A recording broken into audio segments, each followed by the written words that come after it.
Well, here we are back again. Continuing these questions. Yes, so last week we looked at 5 questions. Right. So we're looking at a blog that I got on the internet that said 10 questions you want to ask your pastor, but are too afraid to ask. That's right. So we've got some more of the ones you might have been thinking of, might be in this next 5. Yeah. So last week we looked at 5. So if you haven't seen last week's video, make sure you go back and check that out. So 5 great questions, and we're going to look at the final 5 within them. That's it. Right now. Number 6. Yeah, here we go. So what's the hardest part about pastoral ministry? Yeah, the hardest part. For me, I think it's other people's expectations. We've got a good sized church. We've got well over 300 people who are active within our church, and probably another 100 or so that are on the fringe there. They've all got needs, and while the vast majority of people are pretty good, some people have a bit of an expectation that their needs are met without understanding that we're very, very busy with lots of other people. So they have an expectation, maybe based on themselves and their needs or their family's needs, without an appreciation for that far wider needs that are out there. Yeah. So, yeah. Well, you've got to put their needs above your families and everyone else's, don't you? And that can be an attitude. I say it's a rare one, but it does come up, and it does make it a bit tough and a bit disappointing. Definitely. Yeah, there's definitely a big expectation on your behaviour as well, more than other jobs, I think. Oh yeah. So especially out of work, there are definitely other jobs that have the same, but ministry is definitely one of the big ones for church members, having an expectation of you when you're at work and when you're not at work, and when you're with people and when you're not with people. Yeah. Well, we've both had situations where members have perhaps got in touch with elders because they're unhappy with perhaps something they've perceived as a questionable behaviour or something we've supposedly said or done or been. And if we were plumbers or even school teachers or something, they wouldn't care. But That's it. I'll probably find it's not many jobs, I don't think, where everybody else thinks they're as much an expert in your field as you are. So like we could preach a sermon on Sunday and you'll definitely get the people that, that was good, thank you, that challenged me. And you get the people that say, oh, if I was preaching on that passage, I would have thought about this. Or have you ever thought about reading it like this? Or running a youth group or even a small group. It comes up a lot when you're leading Bible study groups, actually. And I say, no, it's actually about this. And it's not to say that we're not wrong. I'm happy to be pulled up and corrected and all that sort of stuff. But it's more what's the word? Just, I'd never in a million years tell, I probably told my teachers sometimes I thought I knew more and I'm growing up. That was one of the student things. But I'd never go and tell a plumber, say, like you said earlier, an electrician, you probably should actually do this, Yeah. And I'd never tell a TV guy I'd never tell coffee people how to make the coffee differently or pretend that I'm an expert more than those people are. And we've spent a lot of time in Bible college. We've spent PD time every year. Like we have to keep refining our skills. Yeah, the sermon side's an interesting one because, as I say, we've spent 15, 20 hours in preparation. We've been reading the commentaries, reading the scriptures, reading other books and things like that. And then someone hears it for the first time, and within about 10 minutes after the service, they're giving us the big reasons why we were incorrect in something. And it's like, well, go away. You go and put 20 hours or so of research into that passage first, then come back sometimes. That's right. But, do my pastors know what's going on in my life? It's almost like sometimes there is an expectation that we know everything that's happening. And I've had a few times where people have been a little bit unhappy with me, a little bit angry with me, and I get the message back, I was in hospital and Andrew never visited me. But I had no idea they were in hospital. No one rang me to let me know, like the person themselves or their husband or wife or their kids. No one ever told me. And I find out about 3 or 4 weeks later and have to try to explain it, but no one told me that you're in hospital. But they seem to think that I know whether God just speaks to us every night. He does it prayer time, doesn't he? Tells us who we have to visit. Yeah, so Billy's in hospital, visit him tomorrow. But that can be a little bit annoying. So we don't know everything. So if there are special needs, you've got to let us know. Just speak up. But we'd never find it a bother to get a message or a phone call or a prayer need or anything like that.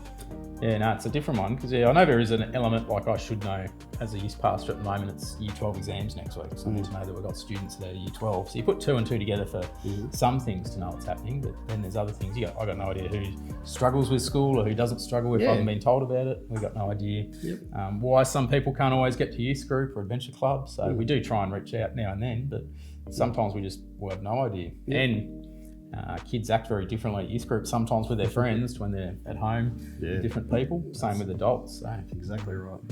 Yeah, so as I say, please make sure that when things are coming up in your life, if there are issues at home, issues with your health or anything like that, give us a call, let us know, shoot us an email, a text or whatever, so we can know what's going on, so we can then help provide the pastoral care, the prayer, support and so on that you may need. What is a pastor's marriage like? There you go. Imagine being married to blokes like us. That's it, perfection. Of course they might be like hell on earth. Oh, maybe. Who knows? Wouldn't want to go that far, but you never know. Probably depends what time of day. Yeah. Well, the fact is, our marriages are no different than anyone else's. We have good times, we have bad times. We have times where I feel like we're on cloud nine. Other times where we're driving each other completely mad. I could stand here and say, oh yeah, my marriage is absolutely perfect. We never argue, and I've got 3 kids that would very, very quickly refute that kind of attitude. So we're just a normal married couple, and I'm assuming same with you and Elise. Yeah, I'd say the same, but probably only say the difference is it's probably a little bit more pressure on a pastor's wife to, maybe to be a bit more like the pastor, not like me personally, but I know they can be expected to maybe do more at church, maybe be more holy at church, or be able to be a secretary at times to pass on information. A bit like the first one, they might tell the pastor's wife what's going on in their life, thinking it'll come to us, like an echo chamber sort of thing, or even comments about the sermon, like they'll use that a bit. And I think that's probably where the main difficulty might come as marriage being a bit different for a pastor. I know a few times Coley's had people come up to her and just start talking about something to report back to me, but she has absolutely no idea what they're talking about, because people have just made an assumption. Well, I've told Andrew all these particular issues I'm facing. Surely he'll go home and tell Coley all about it. But we try to keep work and marriage and family life very, very separate. And confidentiality is such an important part of that. And the other side of it is sometimes, because my wife works in a doctor's surgery, sometimes people will go into the doctor's surgery, see Kylie as the receptionist there, and then just, again, make an assumption that she'll come home and say, oh yeah, Josh was in at the doctor's today, he's got a big abscess on his bottom and all that, but she's not allowed to tell me when she sees people. That's part of the privacy rules around doctors. Maybe that's why they think they're getting prayed for, like, oh, good Kylie, come to pray for me as soon as. That's a bit tricky on our wives.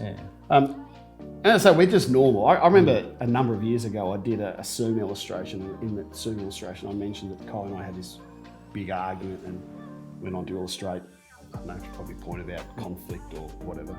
And someone came up to me straight after the service, almost shocked, saying, did you make that up? You wouldn't argue. They had this idea that I had this perfect marriage, that Coley and I were just in this wedded bliss every day, never argue, never raise our voice, never have any conflict. But it sort of surprised them a bit to think that we are just a normal married couple. Very normal. That's right. That's right. We probably get a slight different insight into marriage when it comes to just walking with couples that might be going through things, or just being part of people's weddings as well. So you have to write about marriage a lot when we do weddings. Try to not too different, but it's no different from anyone else's really, apart from those things. Who do pastors hang out with? Well, I think on the whole, the majority of the people we do hang out with are members of the church, other Christians, other pastors. So that's part of our work. We've got to be developing leaders. We need to be pastorally caring for people. So we do spend a lot of time, which probably then makes us really, and I know that you do this very much, or try to do it very much, is to deliberately get involved with things outside the church. So we are spending time with either non-Christian people, people from maybe even just other churches even, just so that we can get a bit of normality and things. But also, if we're wanting other people to make disciples, and we want other people to be witnessing and sharing their faith, well, we've got to do that ourselves. We can't do that if we just hang with Christians all the time. So. No, you did right. Yeah, I know, especially during that COVID year, I think I mentioned before, but you need to get out in the world a bit and know who you're preaching to, know who that you're trying to reach, and just be in a place where you're probably not like the leader. If you hang out with just church people, you sort of are their leader as part of our jobs. It's good to not always have that mentor when you're hanging out with friends, and they're just not like having that sort of thing there. And having some good non-Christian friends keeps us pretty honest as well. Very much. Because they know that we're a pastor. They know that this is the church we come to and things like that. And so it keeps us a little bit accountable and keeps us making sure that we're in the world, not of it, and being effective witnesses. That's right. And I love being able to do that, develop friendships, and whether it's been through the basketball club or whether it's just been through music or through, like lately I've made a couple of really good mates just through interest in video games and stuff. So great to do. Refreshing is probably how I describe it. Yeah. Yeah. What can church members do to encourage their pastors? Well, I think the number one is our pastors' prayer partners. Yeah, definitely. Yeah. So what you going to say, chocolate or food? Oh, yeah, sorry. Let me start vouchers, again. Free coffee? What? No. Our pastors' prayer partners have been going for a long, long time now, and we've had some people have been doing it the whole way through. We've got a few people doing it for the very first time this year. But you ever think, what's the best thing I can do to encourage Coley or Tonks sign up to be a pastor's prayer partner? That's just number one. Yeah.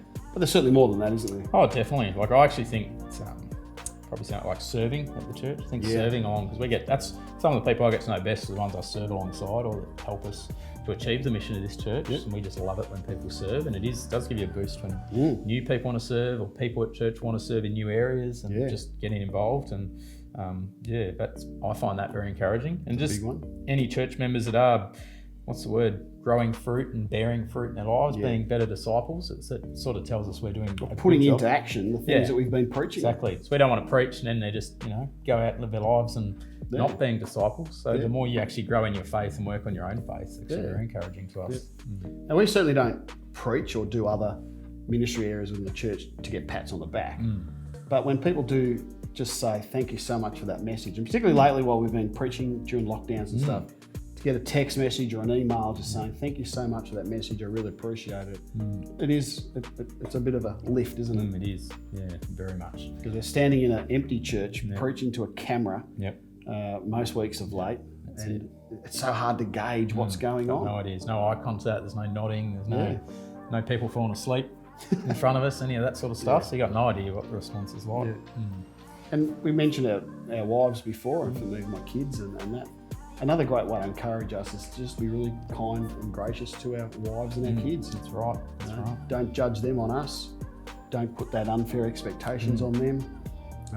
Be their friend, separate to them being Coley's wife or Tonks' wife. That's a big thing. They're all great ones. Yeah. Well, they were fun questions. They are. Chat about. I wonder how many were you afraid to ask, but you were really interested in knowing what was going on. And there are any others that we missed there that you might have been afraid to ask? Whack it in the comments. Start a false account and you can whack it in there anonymously. Who knows?